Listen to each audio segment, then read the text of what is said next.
나의 구주 나의 친구 나의 구주 나의 친구.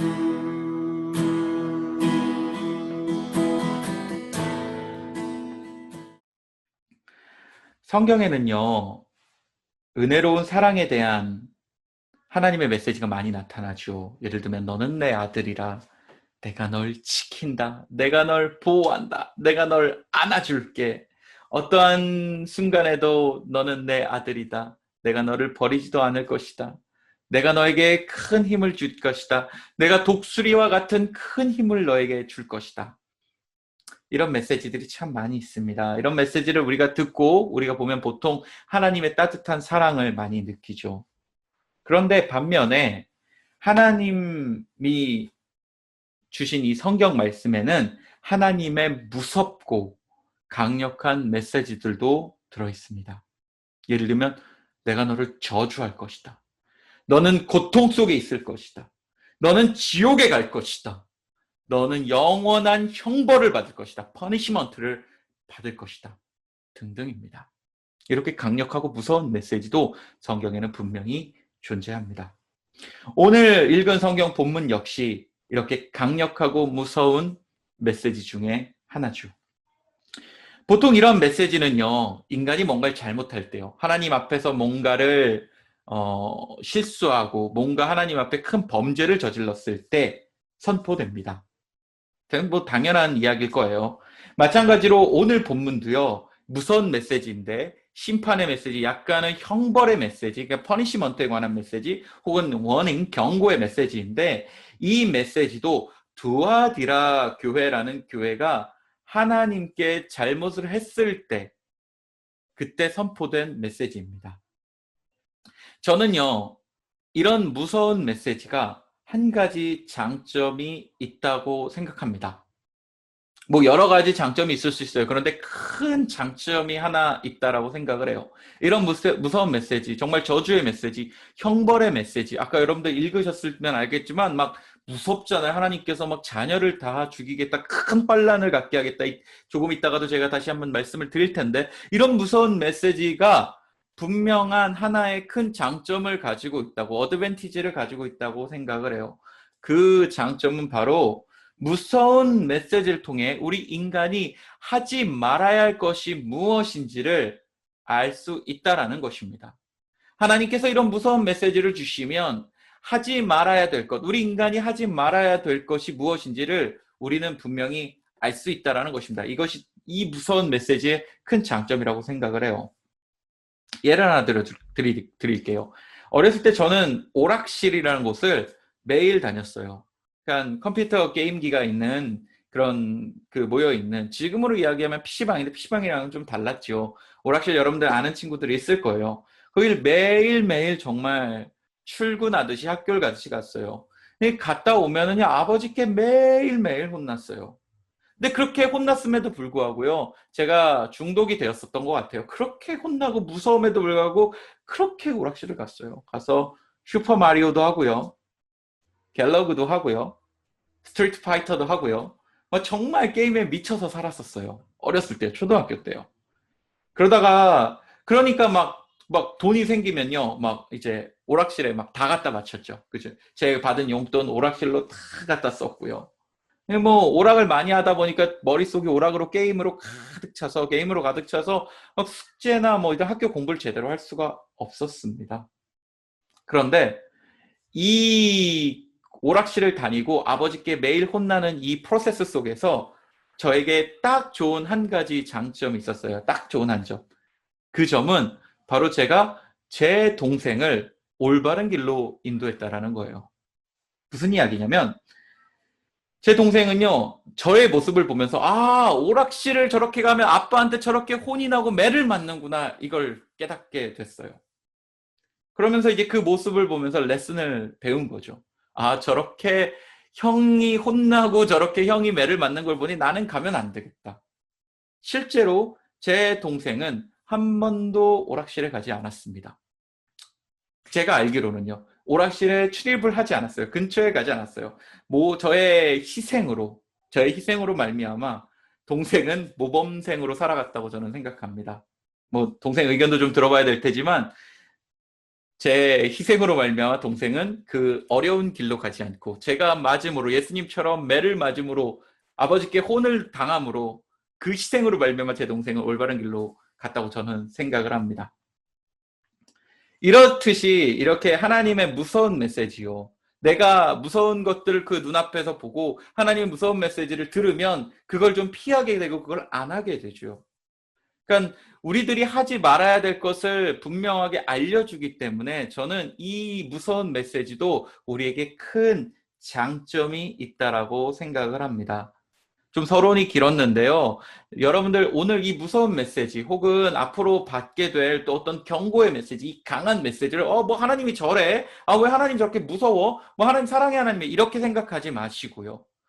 저런 메시지를 통해, 이런 무서운 메시지를 통해 어떤 이런 강력한 하나님의 어떤 경고나 저주의 메시지를 통해 내가 하지 말아야 될 것이 무엇인지를 더욱더 배우게 되는 저와 여러분 되기를 소망합니다. 오늘 본문 세 부분으로 나누어질 거예요. 오늘 제 설교 세 부분으로 나누어질 것입니다. 첫 번째로 두아디라 교회가 한 잘못에 대해서 나눌 것입니다. 무슨 잘못을 그렇게 했길래 하나님께서는 이 두아디라 교회에 이런 무서운 메시지를 내리셨을까? 먼저 살펴볼 것은 두아디라 교회가 한 잘못입니다. 두 번째로 하나님이 두아디라 교회에게 내린 경고 혹은 무서운 스트롱한 메시지에 대해서, 우리 워닝에 대해서 한번 두 번째로 살펴볼 거고요. 세 번째로는 왜 하나님께서 이런 메시지를 주셨는지 다시 한번 우리가 살펴보고 거기서 레슨을 배우도록 할 것입니다. 먼저 첫 번째로 두아디라 교회의 잘못입니다. 도대체 그들이 무슨 잘못을 했길래 하나님께서 이렇게 무서운 메시지를 주셨을까요? 오늘 성경을 보면요, 두아디라 교회의 가장 큰 잘못은 이세벨이라는 여자를 억셉해서 일어난 일이라고 오늘 성경은 기록하고 있습니다. 두아디라 교회가 너네가 잘못한 것은 그 이세벨이란 여자를 억셉해서 그렇다. 이세벨은 쉽게 말하면 어떤 한 사람일 수도 있고요. 또 많은 의미를 가질 수 있는데 여러분 이세벨이 stand for 하는 것은 이세벨이 가지고 있는 큰 의미는 바로 우상이라는 의미가 있습니다. 이세벨은요 예전 시절에 이 성경이 쓰여질 시절에 섬기던 godness 중에 한 명이었어요. 여신 중에 한 명이었어요. 하나님을 믿지 않고 예수님을 믿지 않는 사람들이 믿었던 우상입니다. 이 두아디라 교회 교인들은 이 이세벨, 그러니까 우상을 받아들였다는 거예요. 이것은 정말 큰 문제입니다. 여러분, 교회 내에서요, 우상을 섬기고 다른 신을 섬기는 사람들이 많아졌다라는 거예요. 정말 큰 문제죠. 제가 특별히 설명하지 않아도 여러분들 이거 큰 문제라고 다 알고 있을 겁니다. 생각해 보세요. 우리 상혁이가요, 어느 날 예배 시간에 부다 스컬프처를 가져온 거예요. 부다 이 불상을 가져왔어요. 예배 시간에요. 그리고 우리 막 찬양하고 있는데 주를 향한 나의 사랑 막 이렇게 하고 있는데 저쪽에서 갑자기 우상을 탁 넣어놓고 저기서 절을 하고 있는 거 막 100번씩 절을 해야 되는데 절을 하고 있는 거예요. 문제는 그 교인들이 그걸 보면서 야, 너 뭐 하는 거야? 너 왜 그래? 너 그러면 안 되잖아 라고 해야 되는데 찬양하다 말고 같이 주의 은혜로 이렇게 하다가 말고 저쪽에 가서 같이 절을 하고 있는 거예요. 호준이도 절하고 막 소연이도 절하고 막 다 절을 하기 시작하는 거예요. 그런 일이 실제로 이 두아디라 교회에 벌어졌다라는 거예요. 그러니까 단순히 막 우상을 섬긴다고 막 단순히 우상을 막 좋아한다고 이런 의미도 있지만 이 우상을 섬긴다는 의미는 교회 내에 다른 것이 막 들어오기 시작했다라는 거예요. 여러분들은 누구도 이 우상을 여기에 예배 시간에 가져와서 섬기는 친구는 없을 거라고 저는 생각을 해요. 문제는 우상 말고요. 교회에 정말로 들어와야 될 것이 들어오지 않고 교회에 가져와야 될 것을 가져오지 않고 다른 것을 가져왔다는 것이 문제였다는 거예요. 그러니까 두아디라 교회 교인들은 교회 예배에 앉아 있어도 저 우상에 관심이 많았던 거예요. 저쪽에 절하고 있는 관심이 많았던 거, 절하고 있는 사람들에게 관심이 많았던 거예요. 입으로는 온 마음으로 주를 바라며 찬양하지만 내 마음은, 내 생각은 저기 다 뺏겼다라는 거예요. 여러분 생각해 보세요. 여러분들이 교회에 왔는데 예배 시간에 휴대폰으로 게임하는 데만 관심이 있다고 생각해 보세요. 여러분들이 교회에 왔는데 찬양은 관심 없어요. 끝나고 친구들과 축구하는 데만 관심이 있다고 생각해 보세요. 여러분 교회는 찬양하기 위한 마음을 가지고 와야 돼요. 그런데 여러분들의 마음이 축구하는 데만 관심이 있다고 생각해 보세요. 여러분들이 교회에 왔는데 말씀에는 관심 없어요. 여러분들 마음은 말씀에 관심이 있어야 돼요. 여러분들은 말씀에 관심 있는 마음을 가지고 교회에 와야 돼요. 맞죠? 예배에 참여해야 돼요. 근데 끝나고 친구들과 치킨 먹고 삼겹살 먹고 이런데 막 머릿속이 가득한 거예요. 말씀에 집중해야 되는데 그거에 집중하지 못하고 다른 거에만 집중하는 거예요. 여러분들이 교회에 왔는데 기도하는 데는 관심 없어요. 기도하는 마음으로 우리 와야 되잖아요. 예배 기도하는 마음으로 와야 돼. 근데 거기 관심 없어요. 친구들 만나서 어디 놀러 갈 생각만 하는 거예요. 이게 여러분들의 이세벨입니다. 이게 여러분들의 부다스컬처예요. 이게 여러분들의 우상입니다.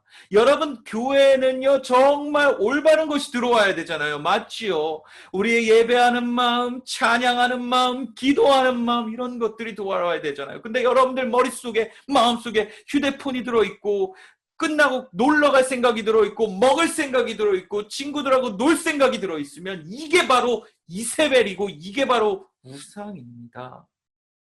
사랑하는 친구들 기억하세요. 교회는 다른 것을 가지고 오면 안 됩니다. 교회는 꼭 가지고 오셔야 될 것만 가지고 오셔야 돼요. 너무 잘 알아요. 우리 무엇을 가져와야 되는지 잘 알아요. 여러분 가져올 것은 가져오시고 버릴 것은 좀 버리셨으면 좋겠습니다. 여러분 만약 지금 온라인 예배를 드리면서도 여러분 마음속에 다른 생각 또 여러분 마음속에 다른 것이 가득 차 있다면 어서 빨리 오늘 말씀에 귀를 기울이시기를 부탁을 드립니다. 그리고 여러분 스스로가 변하는 축복이 있기를 소망합니다. 두 번째로요. 두아디라 교회에 내린 경고의 메시지입니다. 두아디라 교회, 이렇게 우상을 섬기던 두아디라 교회, 다른 것을 가지고 왔던 그런 성도들에게 우리 하나님께서는, 우리 예수님께서 어떤 경고의 메시지를 주셨을까요? 그 경고의 메시지 정말 강력합니다. 두 가지로 크게 나눌 수 있어요. 첫 번째로는요, 큰 환난을 당한다고 합니다. 너희들이 교회에 자꾸 다른 것을 가지고 오고 예배 시간에 자꾸 다른 것을 생각했을 때 너희들은 환난을 당한다고 합니다. 환난이요, 영어에서는 단순히 suffer 이렇게 표현이 돼요. suffer 이렇게 표현이 되어 있는데 이것은 이게 그냥 뭐 힘들다, 어렵다 이거보다는 이 원문의 의미로, 원어의 의미로 보면은 이것은 육체적인 고통을 의미합니다. 육체적인 고통을, 이게 스페시픽하게 육체적인요, 바디에 문제가 오는 거예요. 피지컬하게 문제가 오는 건데, 병이 나서 평생 괴로울 수 있는 문제, 혹은 뭐 자동차 사고가 날 수도 있고 육신적으로 엄청나게 괴로운 것들이요. 교회에서 하나님에게 관심을 갖지 않고, 교회에서 예배에 관심을 갖지 않고 다른 것에 관심을 갖는 사람들에게 주시는 하나님의 경고입니다. 육체적으로 고통당할 것이다. 피지컬하게 고통당할 것이다. 하나님의 경고의 메시지입니다. 두 번째는 정말 끔찍한 메시지인데, 자녀들을, 그렇게 다른 생각하고 다른 것들을 가진 사람들의 자녀를 죽인다고 경고합니다. 하나님께서는 그의 자녀를 없애신다고 이야기를 해요. 여러분, 이 자녀를 없앤 것만으로도 정말 무섭지 않아요? 이것만으로도 정말로 무서운데 이것은 더 큰 의미가 있습니다. 여러분, 자녀를 죽인다는 의미는요, 그 사람의 존재를 없앤다는 거예요. 예를 들면요, 저의 자녀를 죽이겠다라는 것은 저를 없애겠다는 의미가 굉장히 큽니다. 옛날에 그 당시에 자녀의 의미는 단순히 아들, 딸이 아니라요, 또 다른 나 자신을 의미하기도 했어요. 그러니까 나의 분신을 의미하기도 한 거죠. 그러니까 예전에는 제 아들 시연이가 있잖아요. 지연이가 있잖아요. 그러니까 단순히 제 아들을 그냥 뭐 내 아들 이시연, 내 아들 이지연이 아니라 나의 또 다른 나 이시연, 나의 또 다른 나, another myself를 이야기하고 있어요. 그게 아들이에요. 그러니까 아들을 없앤다는 것은 단순히 나는 살리고 저 아들을 없앤다는 의미보다는 내 자신을 하나님 앞에서 완전히 없애겠다. 하나님 그 사람을 보지 않겠다. 그러니까 그 잘못을 저지른 사람의 아들을 고통 준다기보다는 그 아들이 아닌 그 자신을 없애겠다라는 의미도 표현되어 있습니다. 들어 있습니다. 그러니까 환난, 그리고 너를 없애겠다.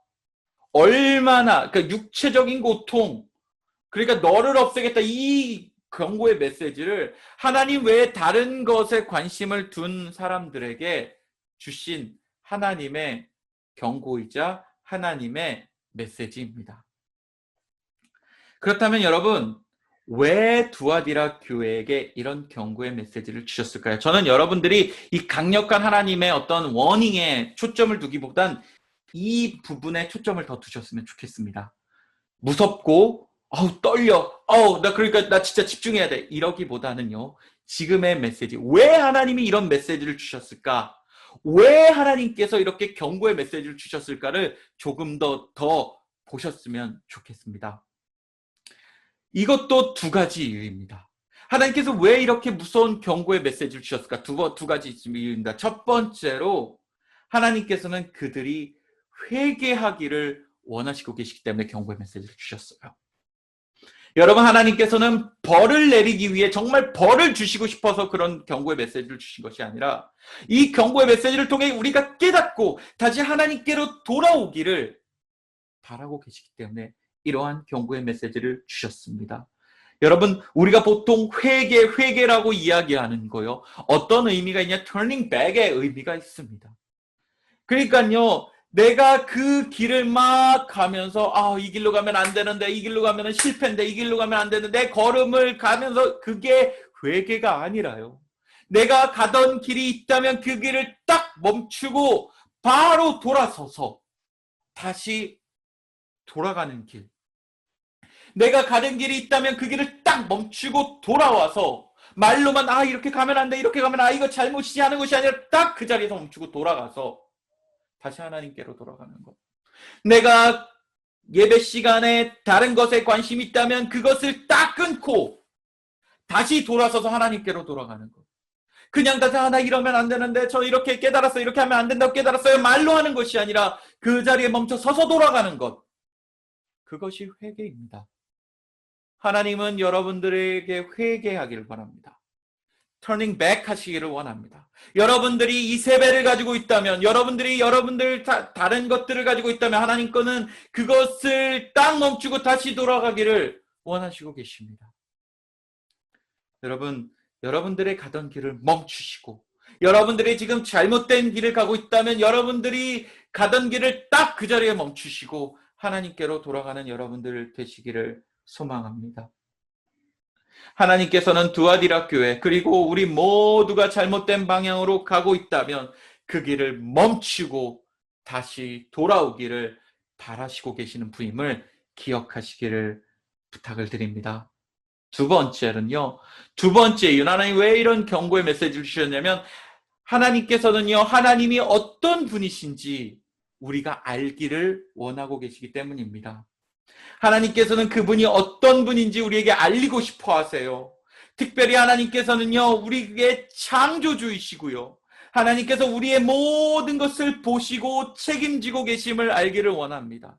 알리시기를 원해요. 하나님께서는 그런 하나님임을 우리가 알기를 원하는데, 특별히 우리의 삶을 다 지켜보고 계시고요, 경고의 메시지를 통해서 내가 너희의 삶을 다 지켜보고 있다. 특히 교회에서의 너의 모습에 내가 큰 관심을 가지고 있다. 너희들이 예배로 나갈 때 그 모습에 내가 큰 관심을 가지고 있다라는 것을 알리고 싶어 하시기 때문에 이 경고의 메시지를 주셨음을 오늘 성경에서는 말씀하시고 있습니다. 하나님께서는 경고의 메시지를 통해 저와 여러분들에게 이렇게 말씀하고 계세요. 내가 이 땅의 모든 것을 주관한다. 내가 너의 모든 것을 인도한다. 특별히 너희의 예배 모습을 지켜보고 있다. 내가 지금 너희의 예배 모습을 지켜보고 있다.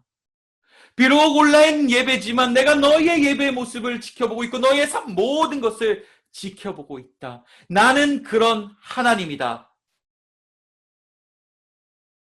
여러분들, 우리 하나님께서는 여러분들이 모든 것을 아시고 나의 모든 삶, 특히 예배드리는 모습을 지켜보고 계시는 하나님임을 꼭 기억하셨으면 좋겠습니다. 여러분들의 신앙생활을 지켜보고 계십니다. 여러분들의 라이프를 지켜보고 계십니다. 여러분들이 어떠한 생각을 하는지, 여러분들이 무엇을 먹는지 하나하나 다 아시는 분이심을 여러분들 기억하시고 그 하나님을 더욱더 신뢰하게 되는 저와 여러분 되기를 소망합니다. 결론을 맺고자 합니다. 말씀의 결론을 맺고자 합니다.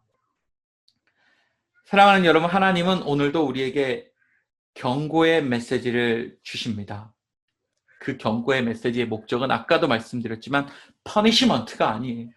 경고를 주신다는 건 퍼니시먼트가 아닙니다. 왜 이 경고의 메시지를 주셨냐면, 그 경고의 메시지 무섭지만, 그 경고의 메시지 굉장히 스트롱하지만, 이 경고의 메시지를 주신 이유 기억하십시오. 첫 번째, turning back. 여러분, 돌아오세요. 다른 길로 가고 있다면 그 자리에 멈추고 돌아오세요. 이러면 안 돼 하지 마시고 돌아오세요. 결단하세요. 결심하세요. 디시전을 하세요. 여러분들, 그래서 정말로 하나님께로 돌아가는, 내가 이제 돌아가겠다는 메시지를 정말로 가지시기를 바랍니다. 그리고 하나님이 어떠한 분이신지를 꼭 기억하세요. 우리 하나님께서 이 메시지를 주신 이유, 경고의 메시지를 주신 이유는 여러분들이 어떤 하나님임을, 하나님이 어떤 분이신지를 분명하게 알길 원하십니다. 어려움이 있거나 힘들거나 괴로움이 올 때는 하나님을 잘 찾아요. 그 전에 여러분들 하나님에 대해서 꼭 알고 기억하셨으면 좋겠습니다. 그래서 여러분, 잘못된 길로 가고 있다면, 여러분들이 이 세배를 가지고 교회에 오고 예배에 나오고 있다면 그 예세배를 분명하게 던져버리고 주님께로 돌아오시길 바랍니다. 그래서 정말로 우리 교회는 KM 학생부 친구들, 이 예배는 하나님께서 가장 기뻐 받으시는 예배, 그리고 여러분들이 정말로 하나님께로 다른 것 가져오지 않고 온전히 주님이 원하는 것만을 가져오는 예배, 우리 모두 정말 하나님께로 돌아가는 예배, 우리 정말로 하나님께서 기뻐하시는 예배, 그런 예배를 드릴 수 있는 저희들 되기를 간절히 소망합니다. 기도하시겠습니다.